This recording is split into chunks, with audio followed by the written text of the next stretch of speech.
జ్యోతిష్య పాఠమునకు మీ అందరికీ స్వాగతం. గత వారం మనం పాఠంలో ముహూర్తానికి సంబంధించి ముహూర్తంలో ఉన్నటువంటి విషయాలు, ముహూర్తాన్ని ఏ విధంగా మనం క్యాల్కులేట్ చేయాలి, ఉదాహరణలు, కొన్ని శాస్త్రోక్తమైనటువంటి విషయాలని మనం చూసాం. అక్కడితో మనకు వివాహానికి సంబంధించిన విషయం పరిపూర్ణమైంది. తరువాత వివాహం యొక్క ఉద్దేశం ఏమిటి?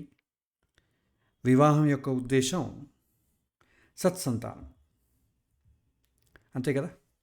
మనకు విధమైనటువంటి వివాహ వ్యవస్థలు ఉన్నాయని మనం చూసాం. ఇందులో ఒక్కొక్క వివాహానికి సంబంధించి కొన్ని ఉద్దేశాలు ఉన్నాయి. కాకపోతే మనం ఇవాళ ఉన్నటువంటి స్థితిలో మనకు ఉన్నటువంటి ఉద్దేశం సత్సంతానము అంటారు. అంటే ప్రాజాపత్య వివాహానికి ఉన్నటువంటి ఉద్దేశం. మనం జరుపుకుంటున్నటువంటి వివాహాలు, ఆ మంత్రాలకు సంబంధించిన విషయాలు కావచ్చు, మన ఆచార సాంప్రదాయాలు కావచ్చు, ఇవన్నీ కూడా ప్రజాపత్య వివాహానికి సంబంధించినవి. అందులో కొద్దిగా మనం మార్పులు తీసుకొస్తున్నాం. గాంధర్వ వివాహానికి సంబంధించిన మార్పులు తీసుకొస్తున్నాం. వివాహానికి పూర్వమే రిసెప్షన్ అనేది ఒకటి చేసుకుంటున్నాం. నిశ్చితార్థం అని ఒకటి ఉంది. వెనకటికి నిశ్చయ తాంబూలాలని ఉండేవి. అది కేవలం వధూవరుల సమక్షంలో కాకుండా పెద్దల సమక్షంలో ఇరువురు ఒక కమిట్మెంట్ తీసుకోవడం ఉండేది వెనకటికి. కానీ ఇప్పుడు నిశ్చితార్థాన్ని వివాహంలాగా చేస్తున్నారు. యాక్చువల్లీ అప్పుడే వివాహం అయిపోయినట్టు. ఎందుకంటే స్త్రీ పురుషులు ఇద్దరు పక్కన వధూవరులు ఇద్దరు నిల్చొని చేతులు పట్టుకొని అది పాణిగ్రహం అయిపోయినట్టే. మళ్ళీ ఉంగరాలు వేసుకోవడం, ఎక్స్చేంజెస్, ఇది మన సాంప్రదాయం కాదు. మనం మైగ్రేట్ చేసుకుంటున్నాం కొన్ని. మళ్ళీ దాని తర్వాత ఫోటోషూట్, ప్రీ వెడ్డింగ్ షూట్, ఇలాంటివన్నీ చేసుకోవడం వల్ల ఆల్రెడీ వివాహం అయిపోయినట్టే. ఇవన్నీ కూడా గాంధర్వ వివాహ పద్ధతి యొక్క సాంప్రదాయం. సో గాంధర్వ వివాహంలో సంతానానికి ప్రయారిటీ ఉండదు. దాంట్లో మన యొక్క వ్యక్తిగతమైనటువంటి సుఖానికే ప్రయారిటీ ఉంటుంది. ప్రాజాపత్య వివాహంలో సంతానానికి ఉన్నటువంటి ప్రయారిటీస్ వేరు. అక్కడ ప్రాజాపత్య వివాహంలో ఉద్దేశం ఏంటి అన్నట్టయితే, సంతానం ఎందుకు అవసరమో అన్నట్టయితే, మనకు మనిషికి ఉన్నటువంటి రుణాలు ఏవైతే ఉన్నాయో, దేవరుణము, పితృరుణము, ఋషి రుణము, మానుష రుణము, భూత రుణం అని ఉంటాయి. ఇందులో పితృరుణము అనేది మనకు గృహస్థాశ్రమం ద్వారానే కలుగుతుంది. దానికోసం మనం వివాహం ఖచ్చితంగా చేసుకోవాలి. ఎప్పుడు? ఈ యొక్క ప్రాజాపత్య వివాహ ఉద్దేశం ప్రకారం. సో పితృరుణం నుంచి బయటపడడానికి, రుణాలు తీర్చుకోవడానికి, ఏదైనా సరే రుణం తీరాలంటే వివాహం చేసుకోవాలి. గృహస్థ ధర్మంలోనే అది సాధ్యమవుతుంది. అందులో విశేషంగా సత్సంతానాన్ని పొందాలి అనేది ముఖ్యమైనటువంటి ఉద్దేశము. సత్సంతానము, లేకపోతే సింపుల్గా సంతానము. తర్వాత రోజుల్లో మార్పులు రావడం వల్ల, వ్యక్తిగతమైనటువంటి కుటుంబం పరమైనటువంటి ఆలోచించడం ద్వారా, పర్సనల్గా తీసుకోవడం ద్వారా ఆలోచనలు మారాయి. అప్పుడు సత్సంతానం పొందడం, ఋషి రుణం, పితృరుణం నుంచి విముక్తి కావడం అనేది కొద్దిగా డైవర్ట్ అయ్యి, నా పిల్లలు ఉన్నట్టయితే నన్ను వృద్ధాప్యంలో చూసుకుంటారు, నాకు ఒక చేదోడు వాదోడుగా ఉంటారు, నా యొక్క ఏవైతే అధికారాలు కానీ, నా యొక్క కర్తవ్యాలు కానీ, దాన్ని తర్వాత ముందుకు తీసుకెళ్తాడు, నా ఆస్తి చూసుకుంటాడు, ఇలాంటివి సెక్యూరిటీ పరమైనటువంటి ఉద్దేశాలన్నీ వచ్చాయి. ఇది ప్రాజాపత్య వివాహం తరువాత గాంధర్వ వివాహం ఉద్దేశం స్టార్టింగ్లో వచ్చినటువంటివి. తర్వాత మళ్ళీ మారింది. తర్వాత ఏముంది? మనం సంతానము పట్ల ఆసక్తి లేకపోయినా, సమాజం సంతానం లేదని మనల్ని ఎక్కడ సూటిపోటి మాటలతో ఇబ్బంది పెడుతుందనే ఉద్దేశంతో మనం సంతానాన్ని స్వీకరించడం అనే పద్ధతి వచ్చింది. అదేమిటి? పెళ్ళయింది, ఇంకా పిల్లలు అవ్వలేదా ఏంటి అడుగుతారు. అంతవరకు అయ్యారనుకోండి, మిమ్మల్ని ఎవరు అడగరు. అదేంటి మీ అన్నకి త్వరగా అయింది, నీకెందుకు కాలేదు? మీ ఫ్రెండ్స్ అందరికీ అయిపోయింది, నీకెందుకు కాలేదు? ఇలాంటివి అడుగుతారు. సో వాళ్ళ చేత అలా మాట్లాడించుకోకూడదు, ఒక రకమైనటువంటి అభద్రతాభావంతో సంతానం కావాలని కోరుకునేటటువంటి ఒక పరంపర వచ్చింది, మనం చూస్తున్నాం. తర్వాత ఇప్పుడు కాలక్రమేణా మారిపోతుందిగా. ఇప్పుడెవరు కూడా సంతానాన్ని ప్రయారిటీ తీసుకోవడం లేదు. సంతానం లేకపోతే ఏమండి? హ్యాపీగా ఉన్నాంగా. ఇప్పుడు సంతానం గురించి మిమ్మల్ని ఎవరైనా ప్రశ్నించినా కూడా ఎవరు కూడా అంత చెవుల్లో వేసుకోవడం లేదు. తర్వాత ఇప్పుడు కొత్త తరంలో ఏదైతే మనం అడుగు పెడుతున్నామో, ఎస్పెషల్లీ జెన్‌జీ జనరేషన్ కావచ్చు. అప్పుడు వాళ్ళకి ఉద్దేశ్యమే ఉంది కదా! డింక్ అంటారు. Dual income no kids. మాకిప్పుడే పిల్లలొద్దండి. పిల్లలొద్దండి. కనడానికి ఎవరు సిద్ధంగా లేరు. సొంత సుఖం కోసం తప్ప దాన్ని ఇంకా ముందుకు తీసుకెళ్తే రిలేషన్‌షిప్ పోయి సిట్యుయేషన్‌షిప్ అని వచ్చింది. ఇవన్నీ కూడా మీరు మోడర్న్ పేపర్‌లో కావచ్చు, వెబ్ సీరీస్‌లో కావచ్చు, ఈ కొత్త తరం జనరేషన్‌లో మీ ఈ పేర్లన్నీ వింటూ ఉంటారు. వీటి ఉద్దేశ్యం సంతానం కాదు. కాబట్టి మనం జ్యోతిష్ శాస్త్రంలో చెప్పుకునేదొచ్చి ప్రాజాపత్య వివాహానికి సంబంధించిన ఉద్దేశానికి సంబంధించిన సంతానం గురించి మాత్రమే తెలుసుకుంటాం. ఎందుకంటే మొదటి 4 వివాహాలు మాత్రమే మీకు ధర్మ వివాహాలు అంట. ధర్మానికి సంబంధించి లేదా ధర్మాన్ని ముందుకు తీసుకెళ్ళేటటువంటి ఉద్దేశం కలిగినటువంటి వివాహ వ్యవస్థ. బ్రహ్మ వివాహము, దైవము, ఆర్ష, ప్రాజాపత్యం. మిగిలిన 4 వివాహాలు కామ సంబంధమైనవి. అంటే అది వ్యక్తిగతమైనటువంటి ప్రయోజనాలను ఆశించి కోరుకునేటటువంటి వివాహం. సో, అవి మనకు జ్యోతిష్యం కింద మన ప్రధానమైనటువంటి ఉద్దేశ్యం కాదు. అక్కడ కూడా సంతానం ఉంటుంది. కానీ దాని ప్రయోజనాలు, ఉద్దేశాలు వేరే అవుతాయి. కానీ మనం శాస్త్రంలో ఉన్నది మాత్రమే మనం చెప్పుకుందాం. సో, ఇక్కడ సంతానానికి సంబంధించిన విషయాలు వచ్చినప్పుడు అనేక రకమైనటువంటి ప్రశ్నలు వస్తాయి. అందులో తరచూ మనం వినేది, నాకు సంతాన యోగం ఉందా? సంతానం కలిగేటటువంటి అవకాశం ఎంత ఉంది? నాకు సంతానం ఎప్పుడవుతుంది? వెన్? తర్వాత నాకు సెకండ్ చైల్డ్, సెకండ్ కిడ్ కావాలండి. సెకండ్ నాకు అమ్మాయి కావాలి, అబ్బాయి కావాలి. నాకు యోగం ఉందా? ఒక 2 అబార్షన్లు అయ్యాయి, ఇప్పుడు కలిగే అవకాశం ఉందా? ఇలాంటి ప్రశ్నలు వస్తాయి. తర్వాత ఇంకొంతమంది ఇవన్నీ కూడా పిల్లలు కలగడానికి సంబంధించిన ప్రశ్నలు. ఇంకొంతమంది అడుగుతుంటారు, మా పిల్లలు మా మాట వినట్లేదండి. ఇలాంటి ప్రశ్నలు ఉంటాయి. అంటే పిల్లలకు తల్లిదండ్రులకు మధ్య ఉన్నటువంటి అటాచ్మెంట్ ఏదైతే ఉంటుందో దాన్ని మనం వాత్సల్యము అంటాం. దానికి సంబంధించిన ప్రశ్నలు అడుగుతారు. ఇది కూడా సంతానానికి సంబంధించిన కిందకే వస్తుంది. నా పిల్లలు నా మాట వినట్లేదు. లేదా మరొక ప్రశ్న అడుగుతుంటారు, మా పిల్లలు మమ్మల్ని చూసుకుంటారండి? వృద్ధాప్యంలో చూసుకుంటారు. ఎప్పుడు అడుగుతారు ఇది? ఆ పిల్లవాడికి లేదా ఆ పిల్లకి పెళ్ళయ్యే సమయంలో, పెళ్ళైతే మమ్మల్ని మర్చిపోతారండి, మమ్మల్ని చూసుకుంటారండి నా పిల్లవాడు? ఇలాంటి ప్రశ్నలు అడుగుతుంటారు. ఇవన్నీ కూడా సంతానానికి సంబంధించినవి. సో, ఇలాంటి ప్రశ్నలు మనకు ఎదురవుతాయి. వీటికి సమాధానం చెప్పడానికి మనం ప్రిపేర్ అయి ఉండాలి. సో, ఈ ప్రశ్నలకి మన జాతకంలో ఎలా చూడాలి, ఏం చూడాలనేది తెలియాలి. పైగా ఈ సమస్యలను కొన్ని తెలుసుకోవాలంటే కొన్నిటికి లెక్కలు సరిపోతాయి. ఎప్పుడు సంతానం కలుగుతుంది? దశ చూస్తే, గోచారం చూస్తే చాలు. యోగం ఉందా లేదా? దానికి మీరు పంచమాధిపతిని, పంచమ స్థానాన్ని చూస్తే చాలు. సెకండ్ చైల్డ్ అవుతుందా? అది కూడా మీరు భావోద్భావ అనే కాన్సెప్ట్లో చూడొచ్చు.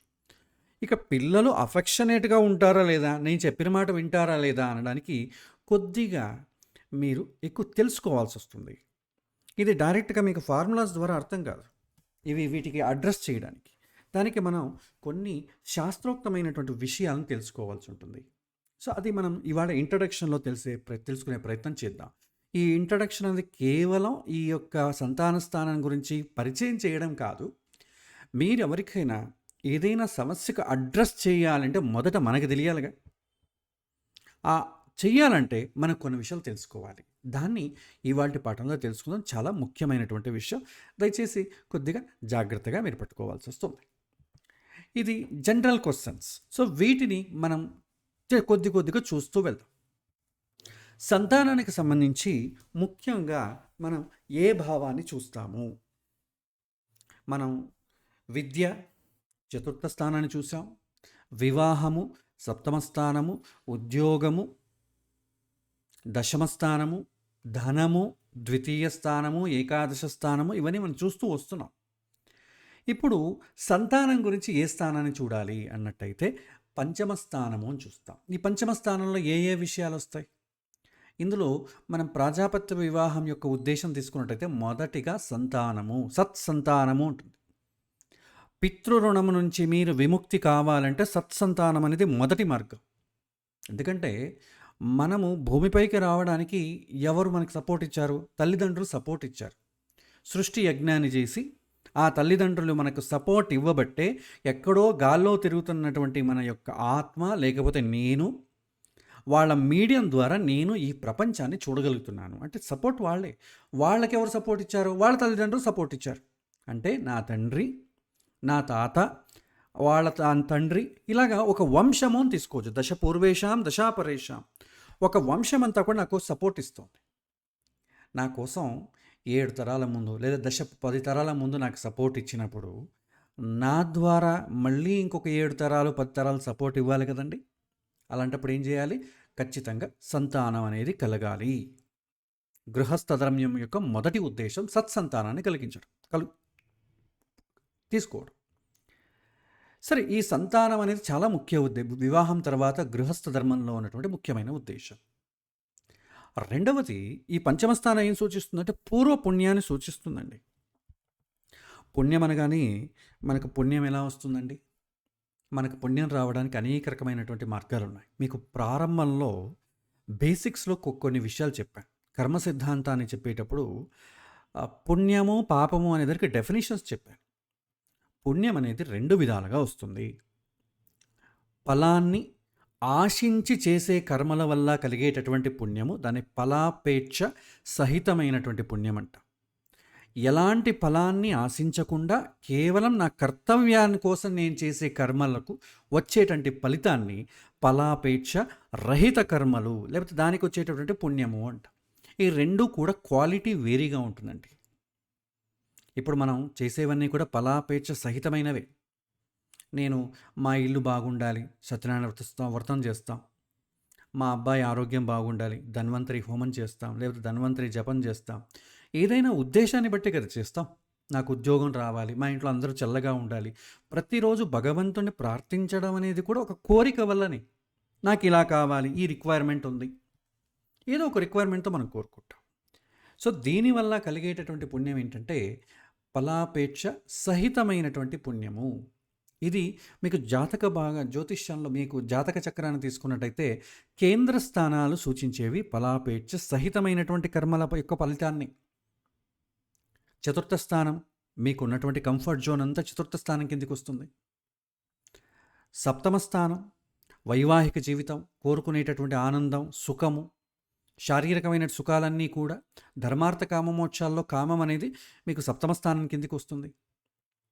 తర్వాత దశమం మీకు కావాల్సినటువంటి అధికారము లేకపోతే ధనప్రాప్తి, కోరికలు, ఒక స్టేటస్, ఇవన్నీ కూడా దాని కిందికి వస్తాయి. విద్యా ఉద్యోగం, వివాహం, సంతానం, ఇవి 4 మనిషి కోరుకునేవి. అందులో మొదటి 3 కేంద్ర స్థానానికి సంబంధించింది. విద్య, ఉద్యోగము, వివాహం అనేది కేంద్ర స్థానానికి సంబంధించింది.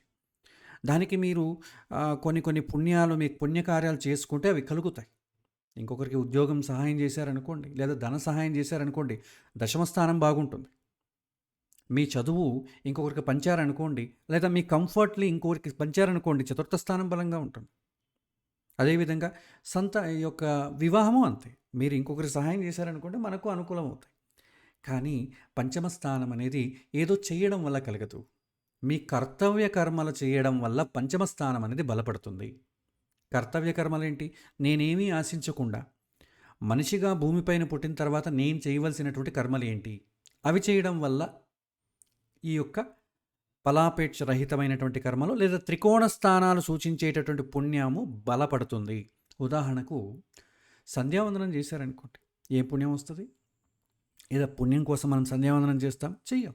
కర్తవ్యం కోసం చేస్తాం, లేదా ఇంద్రియ నిగ్రహం కోసం చేస్తాం. దానివల్ల త్రికోణ స్థానాలు బలపడతాయి. తర్వాత మనం మామూలు ఉదాహరణ చెప్తాం. రోడ్డు పైన వెళ్తూ ఉంటాను, ఎవరో ఒక మహిళ, ముసలావిడ, అయ్యా ఈ బుట్టను నా తల్లిపైన ఎత్తవయ్యా అని అడుగుతారు. మనం సహాయం చేస్తాం. దీనివల్ల నాకెంత పుణ్యం వస్తుంది, పుణ్యం కలిగితేనే నేను చేస్తాను, ఇలాంటివి మనం ఆలోచించాం.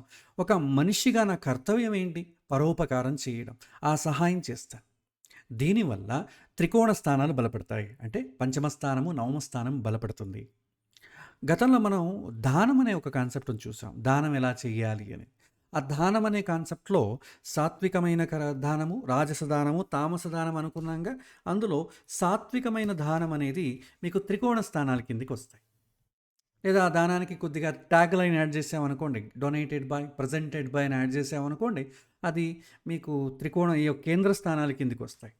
తామస దానం అయితే దుష్ట స్థానాల కిందకొస్తాయి. కాబట్టి పూర్వపుణ్యం అనేది క్వాలిటీ ఎక్కువ ఉండేది త్రికోణ స్థానాలలో. సో, ఆ ఫలాపేక్ష రహితమైనటువంటివి లేదా మీరు కర్తవ్యం చేశారా లేదా దానికి సంబంధించిన పుణ్యము పంచమ స్థానము, నవమ స్థానం ద్వారా కొలవబడుతుంది. ముఖ్యంగా ఈ యొక్క పూర్వపుణ్యం ద్వారా ఆత్మానందం, సంతృప్తి, ధైర్యము అని కలుగుతుంది. ఆ ధైర్యం అనేది మీకు పంచమ స్థానం వల్ల వస్తుంది. గతంలో మనకు ఎడ్యుకేషన్‌కి పంచమ స్థానాన్ని చూసేవారండి. కానీ ఇప్పుడు మన ఎడ్యుకేషన్ యొక్క ఉద్దేశ్యం ఏంటి? ఆత్మసంతృప్తి కాదు, ధనాపేక్ష. నాకు ఉద్యోగం కావాలి, అందుకోసం మనం చదువుకోవడం కాబట్టి, కంఫర్ట్ కోసం మనం చదువుకుంటున్నాం కాబట్టి అది చతుర్థ స్థానానికి వెళ్ళిపోయింది విద్య విషయం. కానీ గతంలో చదువుకోవడం ఎందుకు అంటే ఆత్మసంతృప్తి కొరకు, లేదా బుద్ధిని పెంచుకోవడం కొరకు, వివేక ప్రజ్ఞను పెంచుకోవడం కొరకు. అప్పుడు పంచమ స్థానాన్ని చూసేవారు. ఇప్పుడు కాలం మారిందిగా. కాలం మారిన బట్టి భావాలు కూడా మారుతూ ఉంటాయి. వివేక ప్రజ్ఞ, తెలివితేటలు అంటాం కదా, అది పంచమ స్థానంలో చూస్తాం. ఒక అబ్బాయికి తెలివితేటలు ఎలా ఉన్నాయి? తెలివితేటలు ఉంటే కదా హైయర్ ఎడ్యుకేషన్ చేస్తాం. తెలివితేటలు లేకపోతే నార్మల్ ఎడ్యుకేషన్, కంపల్సరీ ఎడ్యుకేషన్ చేస్తాం. అందుకే ఎవరైనా స్పెషలైజేషన్ చేస్తాడా లేదా, పై చదువులు చదువుతాడా లేదా అంటే పంచమ స్థానాన్ని బట్టి చెప్తాం. ఎందుకంటే హౌస్ ఆఫ్ ఇంటెలిజెన్స్. తర్వాత ఇష్టార్థ సిద్ధి. మనం ఏదైనా కోరుకుంటే అది పొందాలంటే దీనికి సంబంధించిన పుణ్యం ఉండాలి. మనం గతంలో ప్రేమ వివాహాలు చూసాంగా. ప్రేమ వివాహాలకి ఇల్లు సంబంధం ఉండాలి, పంచమ స్థానం సంబంధం ఉండాలి. మీరు ఏదైనా కోరుకుంటే దాన్ని కలగడానికి పంచమ స్థానం కావాలి. కొంతమంది పుణ్యం చేసుకున్నా కూడా లౌకిక విషయమైనటువంటి కొన్ని కోరుకుంటారు, కొంతమంది కోరుకోరు. వాళ్ళకి చాలా శక్తులు ఉంటాయి, సిద్ధులు చేసుకుంటారు. కానీ లౌకికమైనటువంటి చిన్న చిన్న విషయాలకి వాళ్ళు వాడరు. కొంతమంది వాడుతారు. మహర్షులు చాలా పుణ్యం చేసుకొని ఉంటారు. ఎవరైనా నాకు ఇలా చాలా కష్టంగా ఉందండి, కొద్దిగా ధనం ఇవ్వండి అంటే ఆ పుణ్యాన్ని వాళ్ళకి ఇస్తారు. లేదా జ్ఞానాన్ని ఇమ్మంటే జ్ఞానాన్ని కూడా ఇస్తారు. సో ఇది ఈ ఫిఫ్త్ హౌస్ అనేది ఇష్టార్థ సిద్ధిని కలిగించే, కేంద్రానికి సంబంధించిన విషయాలను కూడా పొందగలిగేటటువంటి ఒక ఫలితాన్ని ఇచ్చేటటువంటి house at the same time. అందుకే ఇష్టార్థ సిద్ధి అంటారు. ఆ ఇష్టార్థ సిద్ధి మీకు లౌకికమైన సుఖమా, పారలౌకికమైన సుఖమా, రెండిటిని కూడా ఇవ్వగలదు. కాబట్టి దీన్ని ఇష్టార్థ సిద్ధి అనేది కూడా చెప్తాం మనం. చివరిగా హైయర్ ఎడ్యుకేషన్, పై చదువులు చదవాలి లేదా అనుభవంతో చదవాలి అంటే ఫిఫ్త్ హౌస్ బాగుండాలి. బుక్కిష్ నాలెడ్జ్ అయితే చతుర్థ స్థానం చాలు. లేదా ఎక్స్పీరియన్షియల్ నాలెడ్జ్, నా యొక్క అనుభవపూర్వకమైనటువంటి నాలెడ్జ్ కావాలంటే హైయర్ ఎడ్యుకేషన్ పంచమ స్థానం బాగుండాలి. సో ఈ విధంగా ఈ సంతానానికి సంబంధించి ముఖ్యంగా పంచమ స్థానాన్ని సూచిస్తాం. ఇది కూడా పుణ్యమే, కానీ కేంద్ర స్థానాలతో సమానమైనటువంటి పుణ్యం కాదు. ఇది దానికన్నా క్వాలిటీలో చాలా ఎత్తులో ఉన్నటువంటి పుణ్యము. కాబట్టి పుణ్యం చేసిన వాళ్ళకంతా సంతానం అవుతుందని చెప్పలేము. తర్వాత ఇక శాస్త్రం ఏం చెప్తుందంటే సత్సంతానాన్ని ఫోకస్ చేస్తుందండి. సంతానం అంటే మనకు తెలుసు, పిల్లలు ఉండడం. రావణాసురుడు కూడా సంతానమేగా. ధృతరాష్ట్రునికి కూడా సంతానం ఉంది. దుర్యోధను లాంటి వాళ్ళ పిల్లలు పుట్టారు. రాక్షసులు కూడా చాలామంది సంతానం ఉంది. సంతానం వేరు, సత్ సంతానం వేరు. మంచి ప్రయోజనం అంటే మంచి గుణగణాలు కలిగినటువంటి సంతానము అని అర్థం. సో దీన్ని శాస్త్రం ఏ విధంగా చెప్పబడింది అనేది కూడా మనం ఒకసారి చూద్దాం. మనకు సంతానం విషయంలో 5 రకాల కేటగిరీస్ ఉంటాయండి.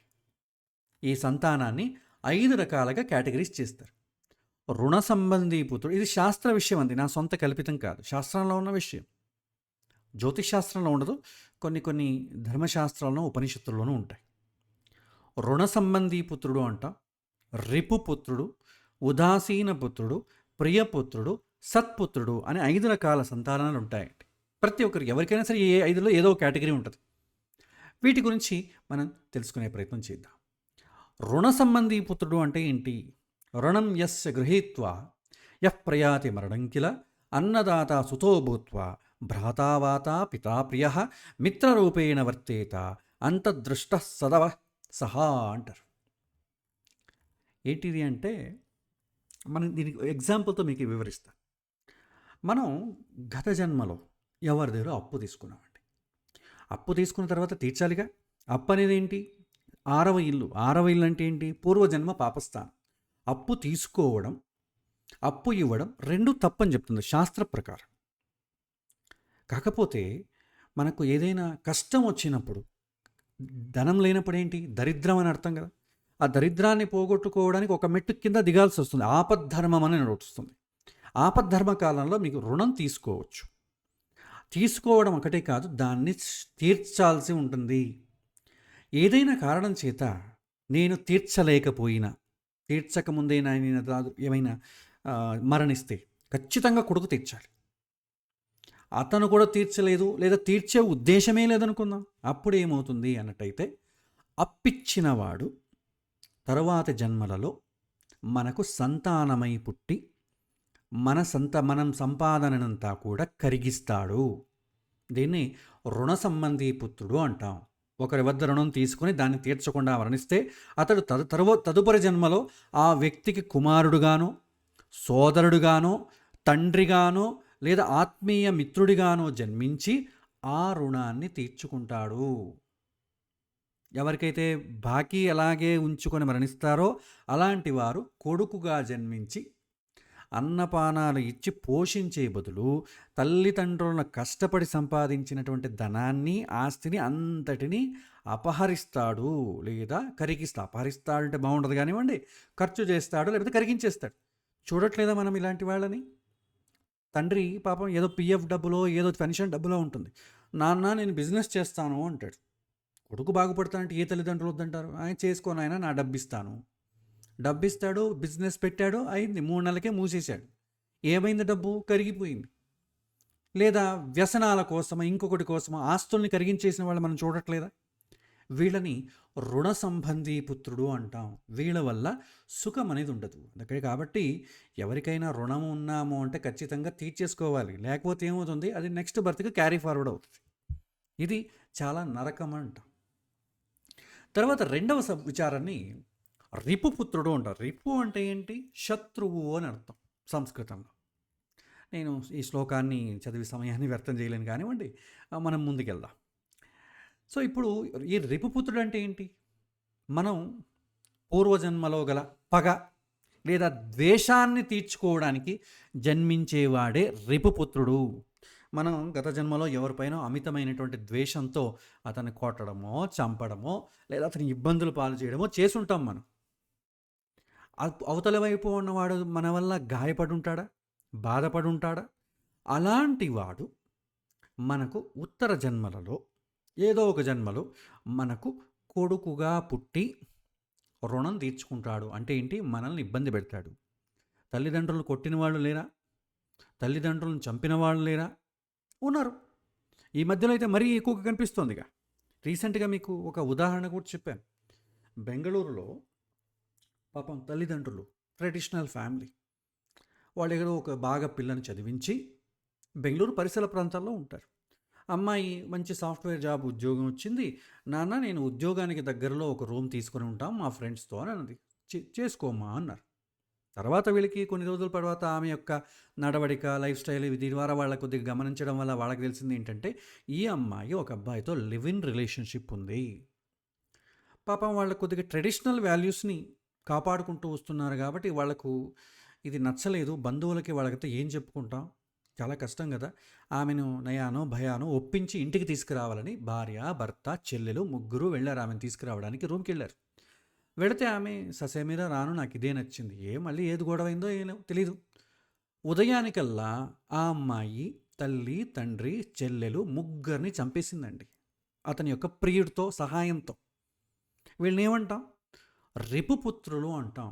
మనం గత జన్మలో ఎవరినైతే శారీరకంగా కానీ మానసికంగా కానీ వేధిస్తామో అలాంటి వాళ్ళు మనకు సంతానంగా వస్తారు.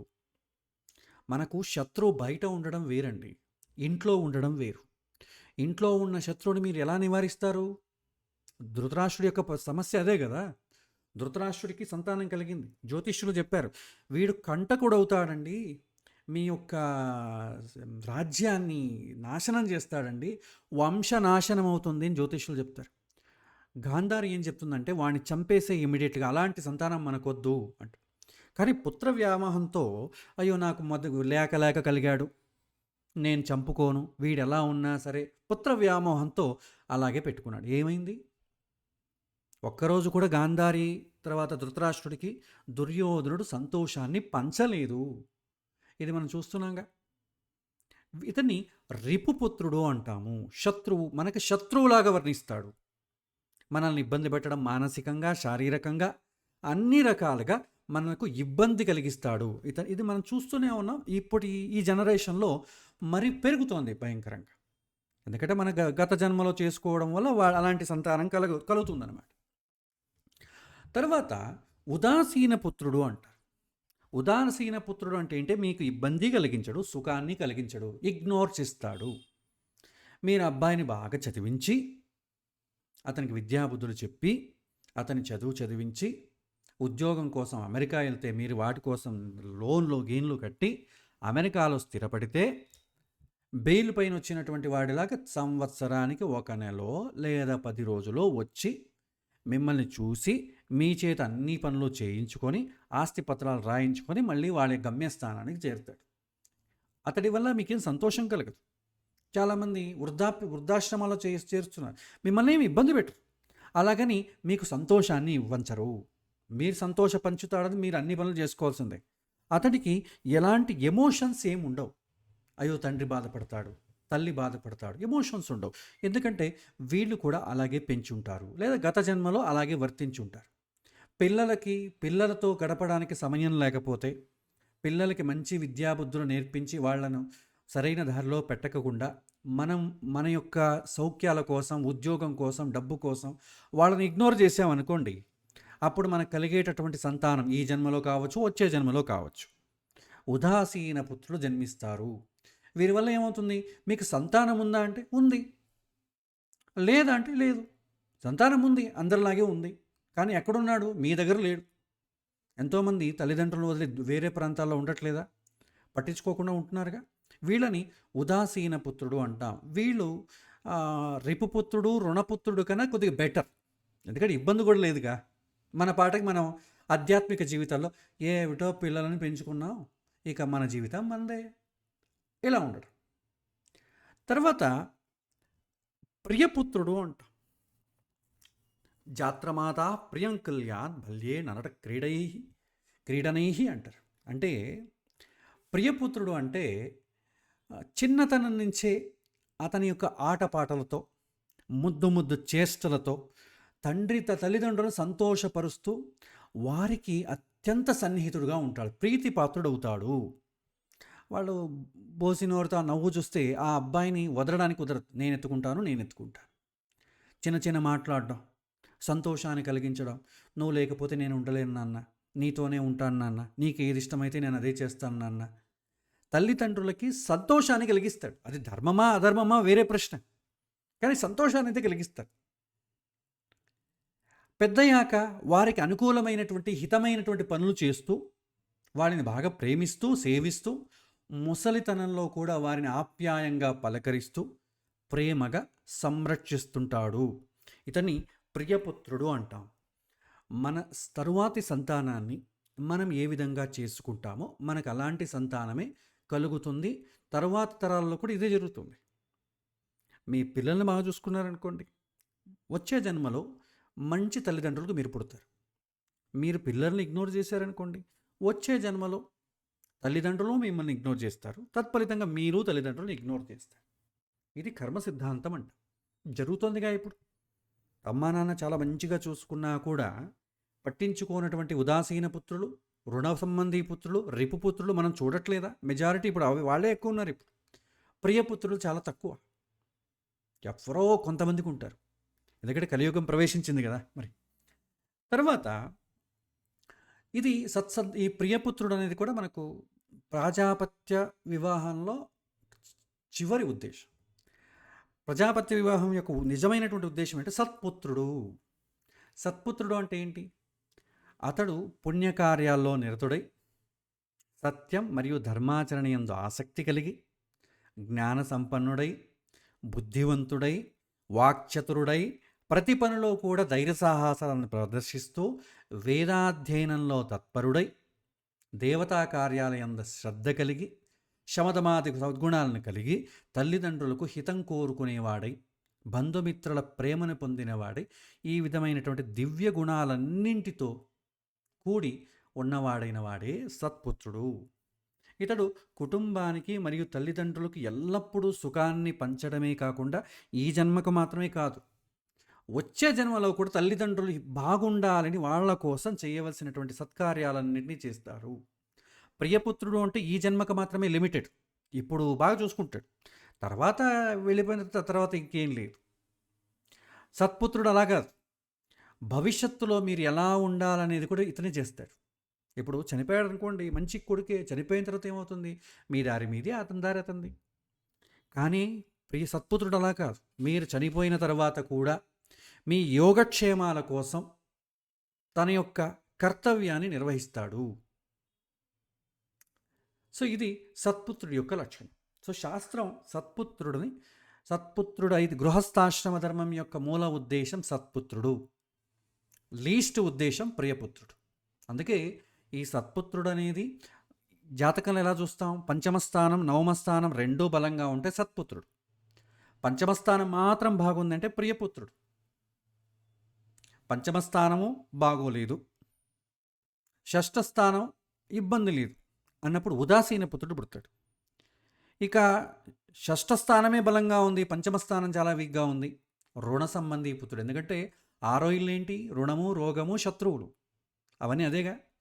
ఇక ఆరో ఇంటితో పాటు ఎనిమిదో ఇల్లు కూడా బలంగా ఉందనుకోండి, రిపుపుత్రుడు, శత్రువుగా వర్తిస్తాడు. శత్రుస్థానం ఏది?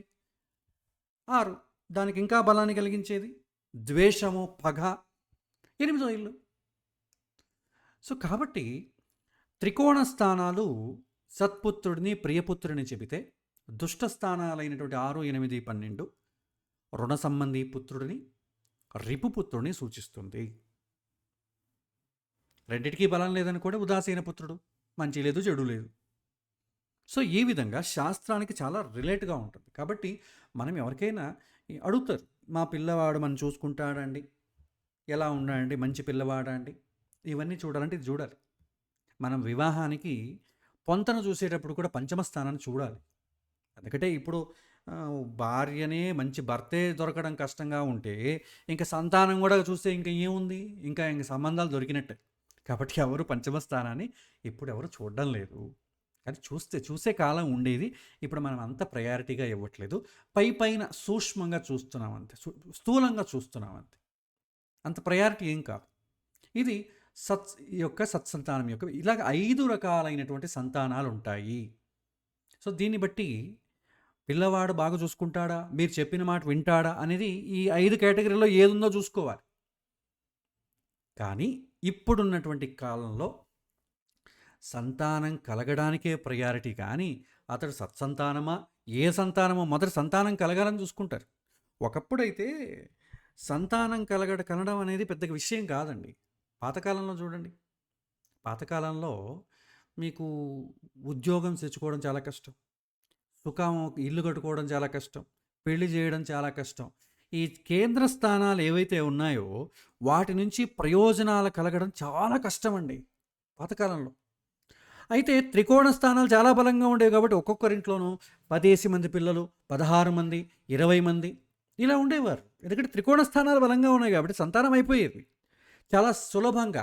అప్పుడు వైద్యానికి సంబంధించిన అసలు సిస్టమే లేదు. అప్పుడు వైద్యము, ఆధునిక విజ్ఞానము అసలు వృద్ధి చెందినటువంటి కాలంలో సంతానం చాలా బలంగా అయిపోయేది, కానీ కుటుంబాన్ని పోషించడం చాలా కష్టంగా ఉండేది. ఇప్పుడు కేంద్ర స్థానాలు బలంగా ఉన్నాయి ఎందరికీ, త్రికోణ స్థానాలు బలహీనంగా ఉన్నాయి. తత్ఫలితంగా ఏముంది? చదువుకోవడం ఈజీ. చూడండి, మీరు ఇప్పుడు చదువుతున్నటువంటి పిల్లల్ని చూడండి, 10th క్లాసు ఇంటర్మీడియట్లో 600కి 600 మార్కులు. అసలు మేము ఇబ్బంది పడేవాళ్ళం. అసలు కన్నడలోనూ తెలుగులోనూ ఎవరికైనా 100% మార్క్స్ వస్తాయా? వెనకటికి వేసేవారా? ఇప్పుడు వేస్తున్నారు. 100కి 100 మార్కులు. వాడిదేం పోయింది? క్వాలిటీ లేదు, కానీ మార్కులు అయితే వచ్చేస్తున్నాయి.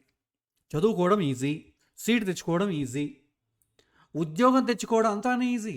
వెనకటికైతే గవర్నమెంట్ ఉద్యోగం కోసం ఏడ్చేవారు, ఎందుకంటే బెనిఫిట్స్ ఎక్కువ. ఇప్పుడు అలా ఇంజనీరింగ్ చదువుతున్నాడో లేదో, హైదరాబాద్లో మంచి ఉద్యోగం అతనికి, ప్యాకేజు 2 లక్షలు 3 లక్షలు ప్యాకేజీలు. కష్టమే లేదు, మనం పడినట్లు కష్టం ఎవరు పట్టలేదు. ఇప్పుడు వివాహం అంటారా అంతకన్నా ఈజీ. మిమ్మల్ని ఇబ్బంది పెట్టరు, వాళ్ళే లవ్ చేసుకొని పెళ్లి చేసుకుంటారు, మీకు ఇబ్బందే లేదు. కాబట్టి కేంద్ర స్థానాలు చాలా కష్టమే లేదు. ఇప్పుడు త్రికోణ స్థానాల కష్టమైంది. ఒక్క సంతానం కలగడం అంటే ఒలింపిక్ మెడల్ సాధించడం అంత కష్టమైపోయింది ఇప్పుడు. వెనకటికి అదేం పెద్ద విషయం కాదు. వెనకటికి మీరు చూడండి, తల్లి ప్రెగ్నెంట్, కూతురు ప్రెగ్నెంట్, ఎవరో ఒకరు నెలకో సంవత్సరానికి ఒక ప్రెగ్నెంట్ ఖచ్చితంగా ఉండేవారు.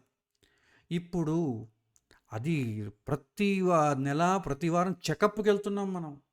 సంతానం కలగడానికి ఆహారం పైన తగు జాగ్రత్తలు తీసుకుంటున్నాం.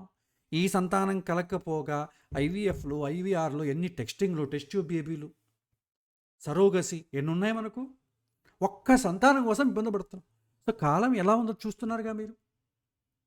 పంచమ స్థానం చాలా వీక్ అయిపోయింది. కాబట్టి ఒక్క సంతానం కలగడానికి ఇబ్బంది పడుతుంటే మళ్ళీ దాంట్లో సత్సంతానము, రుణ సంబంధి పుత్రుడు, రిపుపుత్రుడు, ఇవన్నీ ఎవడు చూస్తున్నాడు? పిల్లలు కలిగితే చాలు, వాడు రుణ సంబంధి, మేము చూసుకుంటాంలేండి అంటారు. మళ్ళీ ఎప్పుడు అడుగుతారు? నా మాట వినట్లేదండి, పెళ్ళైనాక చేంజ్ అయిపోయాడండి, మా ఇంటి వంకే చూడట్లేదండి, అమెరికాకి వెళ్ళిపోయాడండి, అమెరికాకి వెళ్ళకముందు మా అబ్బాయికి అమెరికాలో రాలేదండి, ఎప్పుడు వెళ్తాడండి అంటారు. ఉద్యోగం వచ్చిన తర్వాత అయ్యో నన్ను మళ్ళీ చూడడానికి రావడం లేదని ఏడుపు. దేనికైనా ఏడుపులు సామాన్యం అయిపోయింది ఇప్పుడు. సో కాబట్టి ఈ ఈ కాన్సెప్ట్ ఏదైతే కేటగరైజేషన్ ఏముందో, ఉన్న ఒక కొడుకు దాన్ని కోరుకోవడం ఎలా ఉంది? పైగా ఇదేమైనా పుణ్యము, ఏదైనా పూజలు హోమాలు చేస్తే వస్తుందా? కేంద్ర స్థానాలకు సంబంధించి అయితే వస్తుంది. ఉద్యోగం కావాలా, పెళ్ళి కావాలా, లేదా విద్య కావాలా, మీకు హోమాలు ఉన్నాయి. త్రికోణ స్థానాలకు హోమాలు ఏమున్నాయి? మీ కర్తవ్యం చేయాలి. మనిషిగా మన కర్తవ్యం మనం చేస్తేనే త్రికోణ స్థానాలు బలపడతాయి, ఇప్పుడైనా కానీ వచ్చే జన్మలో అయినా కానీ. కాబట్టి ఆ కాన్సెప్టే మనకు లేదుగా. ఏవైనా సరే మందరి డబ్బు ఉంది, ఏ హోమం చెప్పాలి చేయండి, చేసేస్తాం అంతే. కాబట్టి ఈ అవేర్నెస్ లేకపోవడం వల్ల ఈ గత ఒక 2 తరాలుగా ఇలాగే చేస్తున్నారు. డబ్బుతో హోమం చేసేస్తామండి అని. ఏమైంది? ఇప్పుడు త్రికోణ స్థానాలు బలహీనపడ్డాయి. ఒక సంతానం కలగడానికి ఇబ్బంది పడుతున్నారు. అసలు సంతానమే వద్దనుకుంటున్నారు ఇంకొక తరం. సంతానం దేనికండి? సిచ్యువేషన్షిప్ చాలు. ఆ సిచ్యువేషన్ బట్టి భార్య, భర్త ఇలా మేమే ఏర్పరచుకుంటామండి. మళ్ళీ పెళ్లి చేసుకోవడం, డైవర్సులు తీసుకోవడం ఎందుకండి ఇది? లివ్ ఇన్ రిలేషన్షిప్ ఇప్పుడు ఎంత మేకప్ ఎంత బాగుందండి. లివ్ ఇన్ రిలేషన్షిప్, అబ్బా ఇదేదో ఎడ్యుకేటెడ్ చేసాం. ఒకప్పుడు మనం ఏమనుకున్నాం, ఉంచుకున్నారు అంటాం. ఎంత దరిద్రంగా ఉంటుంది అది. ఇప్పుడు అది మేకప్ చేసి చాలా అందంగా ఉంది. ఇప్పుడు అంతా పోయింది, కాన్సెప్ట్ బాగా మారిపోయింది. కాబట్టి కేటగరైజేషన్ ఇప్పుడు లేదండి. మీకు తెలుసు ఎందుకు నేను ఇది చెప్పానంటే, చాలామంది అడుగుతుంటారు, మా పిల్లలు మా మాట వినట్లేదండి. అప్పుడు మనకి కేటగరైజేషన్ తెలియదు. ఎందుకు వాడు వినట్లేదు, ఏ హౌస్ చూడాలో తెలియాలిగా, పంచమ స్థానంలో ఎలా చూడాలో తెలియాలిగా. దానికోసం ఈ వివరణ. ఇది ఎవరిని నొప్పించడానికి కాదు, శాస్త్రంలో ఉన్న విషయాలే మీతో పంచుకుంటున్నా. అన్నీ కూడా జ్యోతిష్యంలో ఉండదండి. ఎందుకంటే వెనకటికి వేదాంగంలో ఒకటి జ్యోతిష్యం.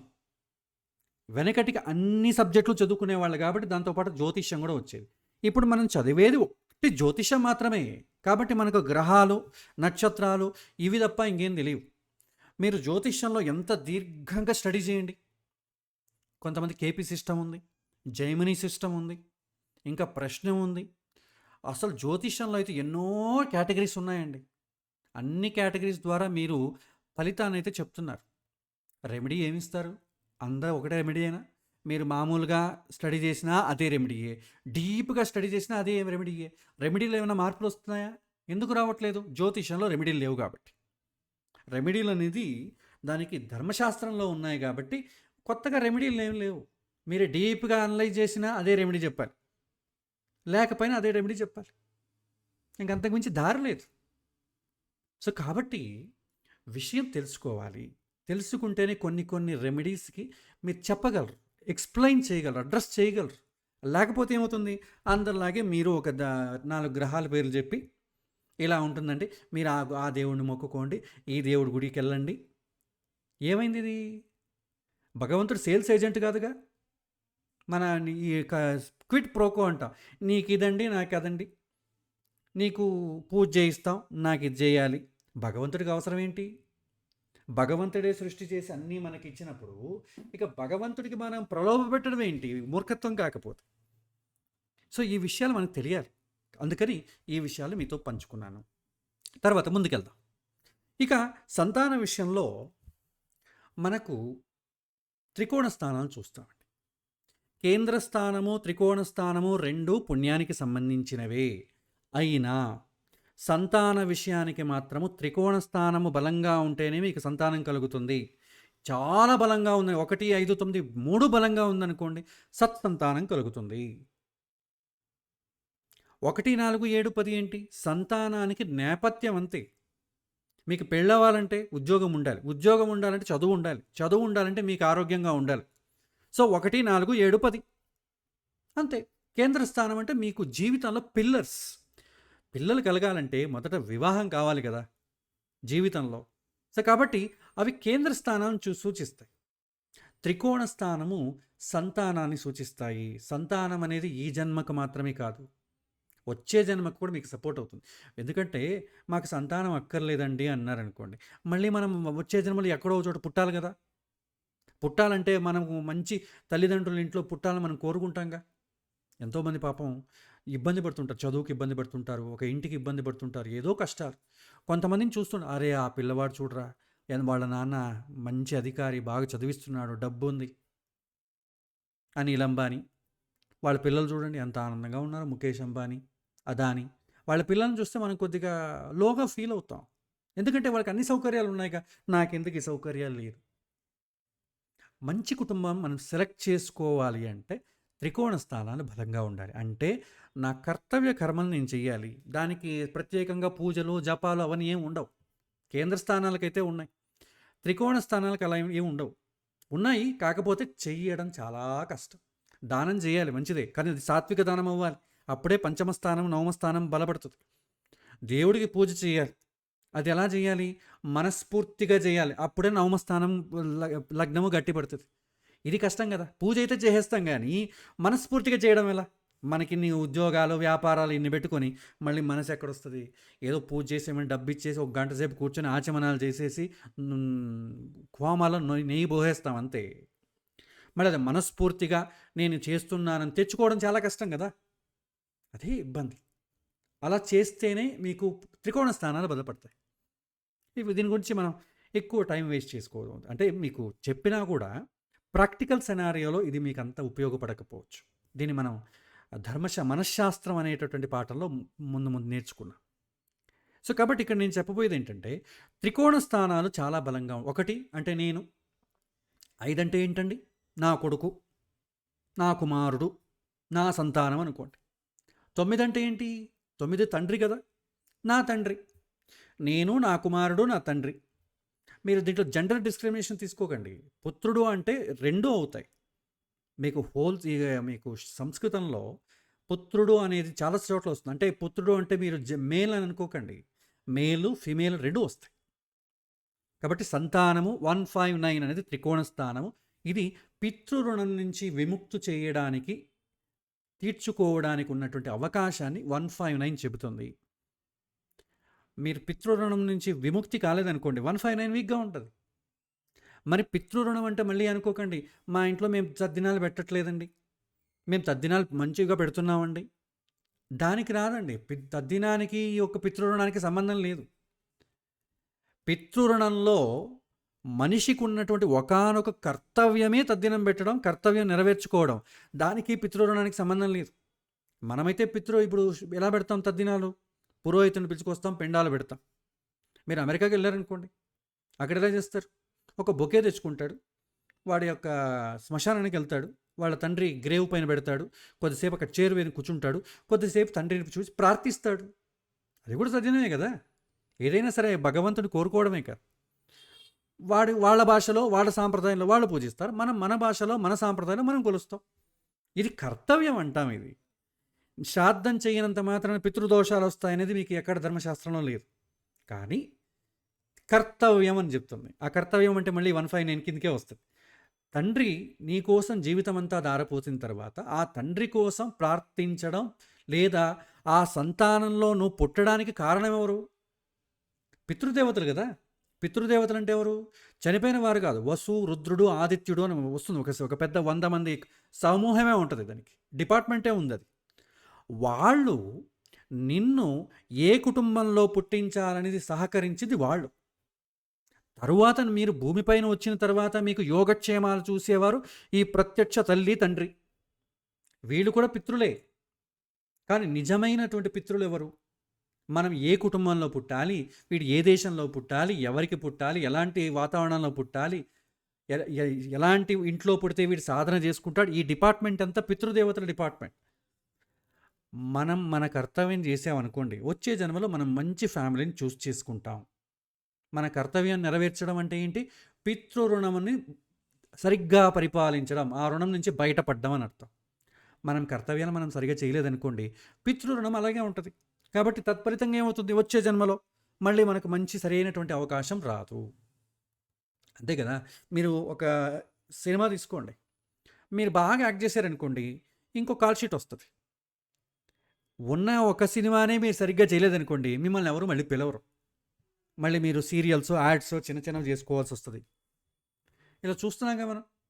కాబట్టి పితృదేవతలు అనేది పెద్ద డిపార్ట్మెంట్. ఆ పితృరుణం నుంచి బయటపడాలంటే మనం కర్తవ్య కర్మలు చేయాలి. మీరు పితృ శ్రాద్ధం చేస్తారో లేదో అది వేరే విషయం.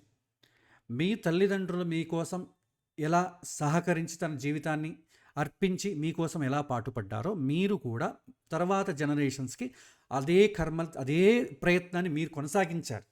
తద్వారా మీరు పితృరుణం నుంచి విముక్తి అవుతారు. కాబట్టి వెనకేం చెప్తుంది? మీరు పెళ్లి చేసుకోవాలి, సత్సంతానాన్ని కలగాలి. మరి సంతానమై అతను ఊరబైన బడి సమాజం పైడి పాడు భ్రష్టు చేశాడనుకోండి, అది సంతానం కాదు, అది పితృల నుంచి విముక్తి కాదు. మీరు చేయవలసిన కర్తవ్యాన్ని ఖచ్చితంగా చేయాలి. ఆ పిల్లవాడి యోగక్షేమాలు అతడు మాట వినొచ్చు వినకపోవచ్చు అండి, అది వేరే విషయం. గాంధారి మంచిదే, దుర్యోధనుడు మంచిది కాదు. గాంధారి ఎప్పుడు కూడా నువ్వు ఇలా చెయ్యొద్దు అని చెప్పేది. తన కర్తవ్యం తను చేసింది, పితృల నుంచి బయటపడింది. దుర్యోధనుడు చేయలేదుగా. కాబట్టి పిల్లలు మన మాట వినొచ్చు వినకపోవచ్చు, చెప్పాల్సిన కర్తవ్యం మంది. చెప్పేసి మన ప్రయత్నం సరిగ్గా చేసామనుకోండి, మనం పితృరుణం నుంచి బయటపడతాం. అతడు వినకపోతే మనకేం నష్టం లేదు. విన్నా మంచిదే, వినకపోయినా మీకు వచ్చిన ఇబ్బంది ఏం లేదు. మీరు చేయవలసిన కర్మ చేయాలి. దీన్ని పితృరుణం నుంచి బయటపడ్డాం. సంతానంలో ఇది చాలా పెద్ద రోల్ ప్లే చేస్తుంది. ఇది మనం తెలుసుకోవాలి. తర్వాత సంతాన యోగం అంటే ఏంటి? యోగంలో జాతకంలో మనం ఏం చూస్తాం? సంతాన స్థాన బలము, సంతాన కారక బలము, సంతాన ఆధిపత్య బలం. ఏ విధంగా అయితే వివాహంలో కళత్ర స్థాన బలము, కారక బలము, ఆధిపత్య బలం ఏదైతే చూసామో, ఇందులో కూడా సేమ్ స్థాన బలము, కారక బలము, ఆధిపత్య బలం చూస్తాం. సంతానం అంటే ఏం చేస్తాం? మనము పంచమ స్థానము, నవమ స్థానము రెండింటినీ చూడాలి. అందులో ఎక్కువగా చూసేది పంచమ స్థానం. అది రెండు ఎప్పుడు చూడాలో కూడా నేను మీకు ప్రాక్టికల్గా వచ్చినప్పుడు చెప్తాను. సంతాన స్థాన బలం వల్ల ఏమవుతుందంటే, ఒక బిడ్డ పుట్టాలంటే మొదట ఆరోగ్యంగా పుట్టాలిగా. ఆరోగ్యం బాగుండాలి. ఆ ఆరోగ్యము, శరీర అవయవాల ఎదుగుదల, ఇవన్నీ కూడా స్థానబలం సూచిస్తుంది. స్థానబలం బాగుందనుకోండి, సంతానం కలగడానికి మంచి ఆరోగ్యం ఉంటుంది. అతని శరీరం, దాన్ని మనం శాస్త్రంలో ఇంకా దీపుకెళ్తే బీజము, క్షేత్రము అంటాం. క్షేత్రస్ఫుటము, బీజస్ఫుటము ఇవన్నీ కూడా క్యాలిక్యులేట్ చేస్తాం సంతానానికి. అంటే ఎక్స్ట్రీమ్గా వెళ్ళినప్పుడు మనం అంతా వెళ్ళాం. కాకపోతే ఈ క్షేత్రము అంటే ఏంటి? ఈ సంతానం కలగడానికి అతడి ఇద్దరి యొక్క శరీరం ఏ విధంగా ఉంది, అనుకూలంగా ఉందా, ప్రతికూలంగా ఉందా, అది స్థానబలం సూచిస్తుంది. కారక బలం అనేది తండ్రికి, తల్లిదండ్రులకు, వారి సంతానానికి మధ్య ఉన్నటువంటి ఒక అటాచ్మెంట్, దాన్ని ప్రేమ అంటాం. ఆ ప్రేమని పెద్దవాళ్ళకి పిల్లలకి మధ్య వచ్చినప్పుడు దానికి ఒక వర్డ్ వాడతాం, వాత్సల్యము అంటాం.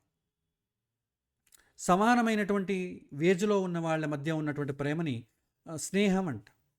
మనకన్నా ఏజ్లో పెద్ద ఉన్న వాళ్ళని, వాళ్ళతో ఉన్నటువంటి ప్రేమను మనం గౌరవం అంటాం. పెద్దల పట్ల గౌరవంగా ఉండాలి, అది కూడా ప్రేమే. విశేషంగా మహానుభావులు, భగవంతుని యొద్ద వాళ్ళ మధ్య ఉన్నటువంటి ఒక బంధాన్ని భక్తి అంటాం. భక్తి అంటే ప్రేమే.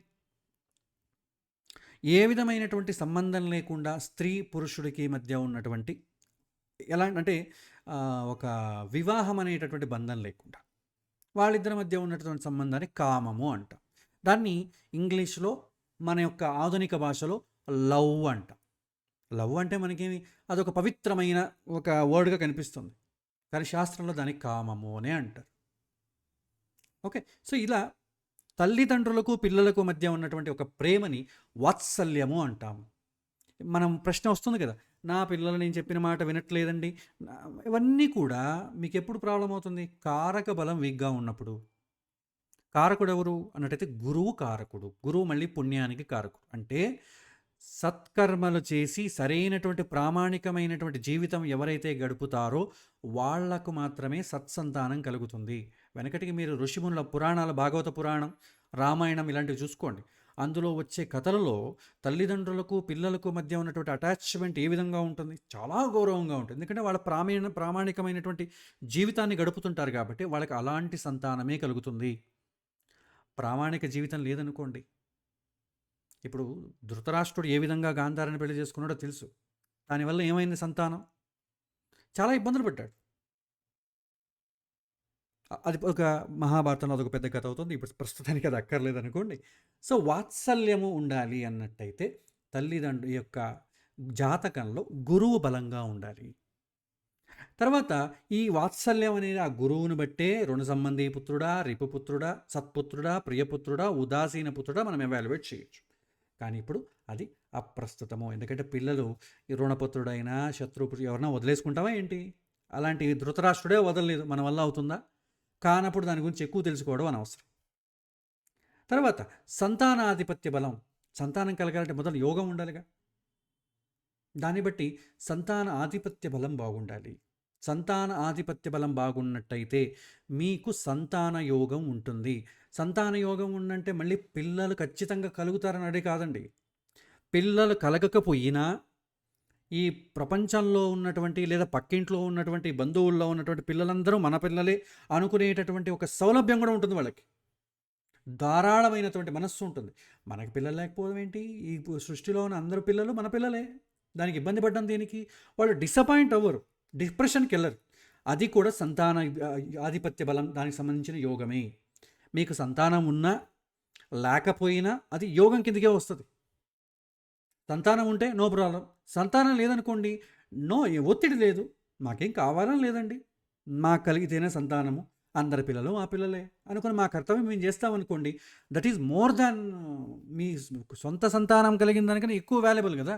అది త్రికోణ స్థానం ఇంకా బలంగా ఉందని అర్థం అప్పుడు. కాబట్టి పిల్లలు ఉంటేనే సంతాన యోగం దయచేసి భావించకండి. చాలామంది పిల్లలు లేకపోతే అది ఏదో అయిపోతుందండి, పితృరుణం నుంచి ఇవన్నీ శాస్త్రాలు చాలా ఉన్నాయి కూడా. మీకు కొంతమంది ఋషులకు కానీ కొంతమంది గృహస్థులకు సంతానం లేని వాళ్ళు కూడా మోక్షానికి వెళ్ళిన వాళ్ళు చాలామంది ఉన్నారండి. మనకు తెలియదు అంతే. మన పెద్దలు సంతానాన్ని ఫోకస్ చేశారు, అది కూడా ఒక బాధ్యత. కానీ ఎలివేటెడ్ మైండ్ ఉన్నప్పుడు సంతానం లేకపోయినా ఇబ్బంది లేదు. మనకు మాత్రమే సంతానం ఏంటి? అందరూ మన సంతానమే అనుకుని మనం పాటుపడ్డాం అనుకోండి, అది ఇంకా మంచిది కదా. కాబట్టి ఇబ్బంది పడాల్సిన పని లేదు. సో ఈ విధంగా సంతాన యోగాన్ని మనం జాతకంలో చెప్పచ్చు. సో ఇంకా నెక్స్ట్ రాబోయే క్లాసుల్లో పంచమ స్థానాన్ని ఎలా చూడాలి, కారకుని ఎలా చూడాలి, అధిపతిని ఎలా చూడాలి, వాటికి పుణ్య సంబంధం వచ్చిందా, పాప సంబంధం వచ్చిందా, బలంగా ఉందా, బలహీనంగా ఉందా, ఇవన్నీ కూడా జాతకాన్ని బట్టి మనం ఎవాల్యుయేట్ చేద్దాం. తర్వాత ఈ సంతానాన్ని ఇన్ఫ్లుయెన్స్ చేసే ఫ్యాక్టర్స్ ఏంటి? ఇది చాలా ముఖ్యం. మొదట త్రికోణ స్థానం అండి. పూర్వజన్మ పుణ్యం బాగుండాలి. నేను, నా కొడుకు, నా కుమారుడు, నా తండ్రి, వాళ్ళ తండ్రి. మనం ఈ శ్రాద్ధాలు తద్దినాలు పెట్టేటప్పుడు 3 పేర్లు చెప్తారండి. తండ్రి, వాళ్ళ తండ్రి, వాళ్ళ తండ్రి. మళ్ళీ 4వ వాడిని రిలీజ్ చేసేస్తారు. మీకు సపిండీకరణం అని ఒకటి ఉంటుంది. దాంట్లో 4th పర్సన్ని రిలీజ్ చేస్తారు. అంటే ఈ యొక్క సిస్టమ్ నుంచి బంధ విముక్తి పొందినట్లుగా భావిస్తాం. అతడే తరువాత వీళ్ళ సంతానం కలుగుతుంది అనేటటువంటి ఒక భావన కూడా ఉంది. కొన్ని సందర్భాల్లో జరగవచ్చు, జరగకపోవచ్చు. తాత అయిన వాడే మళ్ళీ కుటుంబంలో పుడతాడు. ఇది ఒక నమ్మకం అంతే. దీనికి శాస్త్రీయమైనటువంటి ఆధారం ఏం లేదు, నమ్మకం అంతే. కలుగుతాడు, ఈ గుణాలను బట్టి మా తాతే మా ఇంట్లో పుట్టింది, మా అమ్మే మా ఇంట్లో మళ్ళీ పుట్టింది, ఇవన్నీ కూడా నమ్మకాలు, బిలీఫ్. దానికి శాస్త్రోక్తమైనటువంటి ఖచ్చితమైనటువంటి ఆధారం ఎక్కడ ఉండదు. సో త్రికోణ స్థానాల బలం బాగున్నట్టయితే మీకు సత్సంతానం కలుగుతుంది. బలహీనమైతే మీ సంతానం పైన ఇన్ఫ్లుయెన్స్ చూపిస్తుంది. తర్వాత పితృరుణం. మనం కర్తవ్య కర్మలు చేసినట్టయితే సంతానం కలుగుతుంది. కర్తవ్య కర్మలు చేయనప్పుడు సంతానం కలగకపోవడం ఒకటి. రెండవది, పితృరుణం నుంచి బయటపడాలంటే ఒకటి సంతానం కలగాలి, లేదా మంచి ఉద్దేశం ఉండాలి. ఇప్పుడే పితృరుణం కలుగుతుంది, బయటపడతాం.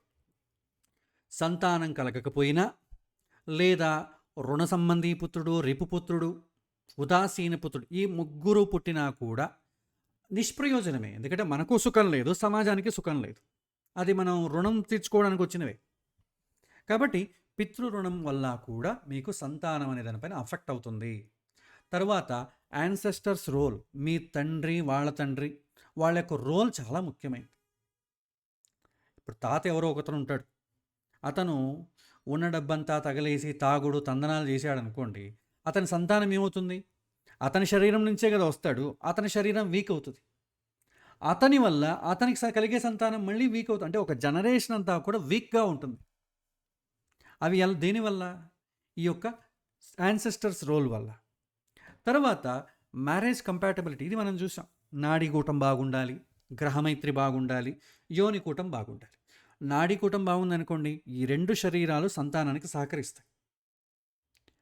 మీకు ఈ యొక్క గ్రహమైత్రి బాగుందనుకోండి, ఇద్దరి మనసులు కలుస్తాయి. కాబట్టి ఇద్దరు సంతోషంగా ఉండే సమయం ఎక్కువ ఉంటుంది. సంతోషంగా లేదు, ఎప్పుడు గొడవలు పడుతున్నారనుకోండి, అక్కడ సృష్టి యాగం ఎలా జరుగుతుంది? రోజు గొడవలు పడ్డమే.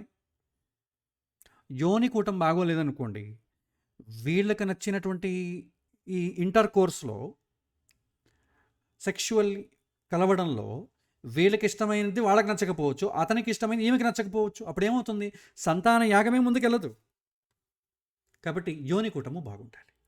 ఇది మ్యారేజ్ కంపాటబిలిటీ అని సూచిస్తుంది. తర్వాత హెల్దీ లైఫ్ స్టైల్ చివరిగా వస్తుంది. మీరు ఆరోగ్యంగా, మీ దినచర్య, మీరు తీసుకునే ఆహారం ఆరోగ్యంగా ఉండాలి. అది సంతానం పైన చూపిస్తుంది.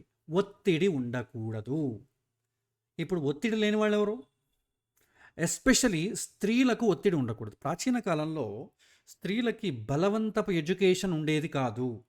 తర్వాత అది వివక్ష అని చాలామంది గొడవలు పెట్టి చేసుకున్నటువంటి సందర్భాలు ఉన్నాయి. దానివల్లనే సంతానం అనేది ఇప్పుడు ఏ రేట్లో ఉందో మీకు తెలుసు. మీకు జపాన్ చూడండి, వృద్ధులు ఎక్కువైపోతున్నారు, యువకులు తగ్గిపోయారు. చైనా కూడా అదే పరిస్థితి. రేపు కొన్ని రోజుల తర్వాత ఇండియా పరిస్థితి కూడా అదే అవుతుంది. వృద్ధాప్య సంతానం పెరిగిపోతుంది. సో చదువుకున్న వాళ్ళ వల్ల ఏమవుతుంది? వాళ్ళ సంతానం వద్దంటారు. చదువుకోని వాళ్ళు అట్లీస్ట్ ఉండని, ఒక సంతానం ఉండని అంటారు వాళ్ళు. సో అలాంటి సంతానం పెరుగుతుంది.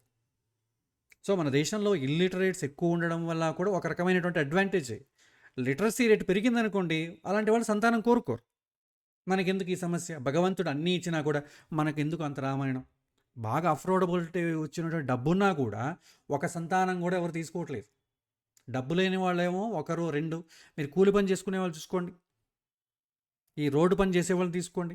పిల్లలు అలా వదిలేసి ఉంటారు. వాళ్ళు ఆట ఆడుకుంటూ ఉంటారు. వాళ్ళకి ఏ ధైర్యం? వెనకటికి మనలాంటి ఆర్థిక స్థితి కూడా మన తల్లిదండ్రులకు లేదు.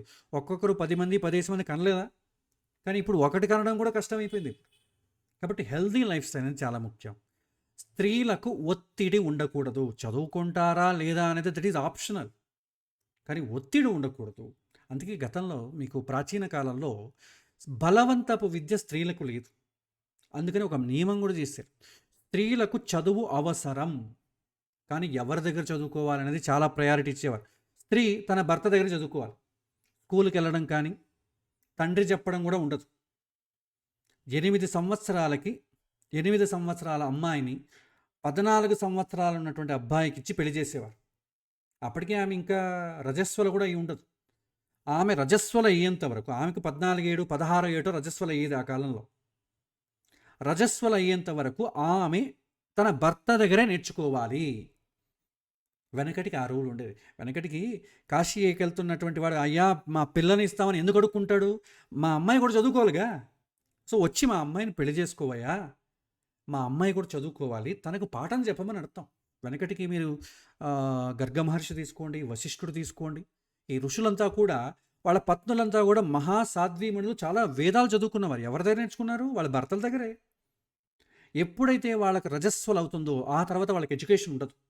ఎందుకంటే ఈ సంతానానికి కలగడానికి కావాల్సినటువంటి ప్రిపరేషన్ ఉంటుంది కాబట్టి ఒత్తిడి కలిగించకూడదు.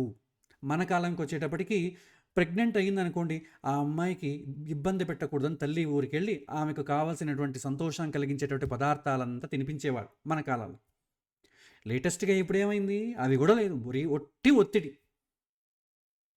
మీరు ఈ యొక్క ప్రెగ్నెన్సీ డెలివరీ టైంలో కూడా మీరు లీవ్ అప్లై చేసుకోవాలి, ఒక 2 నెలలు 3 నెలలు. అంత ఒత్తిడి ఉంది. దానివల్ల ఏమవుతుంది, విక్షిప్త మనస్కులైనటువంటి సంతానం కలుగుతుంది. విక్షిప్త మనస్కులు అంటే ఏంటి, చెప్పిన మాటలు లేనటువంటి సంతానం అని అర్థం. చెప్పిన మాట వినకపోవడం అంటే ఏంటి, ఉదాసీన పుత్రుడు, రుణపుత్రుడు, రిపుపుత్రుడు. ఇవే బలవంతంగా మైండ్ పైన ప్రెషర్ పెట్టి మీరు సంతానం కలిగితే విక్షిప్త మనస్కులైనటువంటి సంతానం కలుగుతుంది. శాస్త్రాలు ఇవన్నీ ఉన్నాయి, కానీ ఇప్పుడు అవన్నీ కూడా పుక్కిట పురాణాలు అయిపోయాయి. దానికి ఎవరు కూడా ప్రయారిటీ తీసుకోవట్లేదు. ఓకే, దాన్ని మనం చూద్దాం. మనం శాస్త్రంలో ఉన్న విషయాలు నేర్చుకోవడానికి ప్రయత్నిద్దాం. సో ఇది సంతానానికి సంబంధించిన ఇంట్రడక్షన్ అండి. తర్వాత వచ్చే వారం క్లాస్లో మరింత లోతుగా వెళ్దాం. ఈ లోతుగా అంటే మనం ఇక జ్యోతిష్య పాఠకి వెళ్దాం. సంతానంలో వచ్చేటువంటి ప్రశ్నలు ఎలాగా, జాతకంలో ఏం చూడాలి, అవన్నీ చూద్దాం. సో ఇప్పటి వరకు చెప్పినటువంటి విద్య, ఉద్యోగం, వివాహానికన్నా సంతానం అనేది చాలా పెద్ద చాప్టర్. కానీ ఇప్పుడున్న పరిస్థితుల్లో అవసరం ఎవరికి ఎక్కువ లేదు కాబట్టి దీన్ని 1 నుంచి 2-3 క్లాసుల్లో మనం ముగిచ్చేస్తాం. ఎందుకంటే ఇంకా చెప్పడానికి ఏమి ఉండదు, ఎందుకంటే అవసరం లేదు కాబట్టి. ఓకే, సో ఇది ఇవాల్టి పాఠం అండి. తర్వాత వచ్చే వారం మరిన్ని విషయాలు తెలుసుకుందాం. ఇవాల్టి పాఠంలో మీకు ఏమైనా ప్రశ్నలు ఉన్నట్టయితే ఒక 5 నుంచి 10 నిమిషాల పాటు మీరు అడగవచ్చు. శ్రీకృష్ణ అర్పణమస్తు.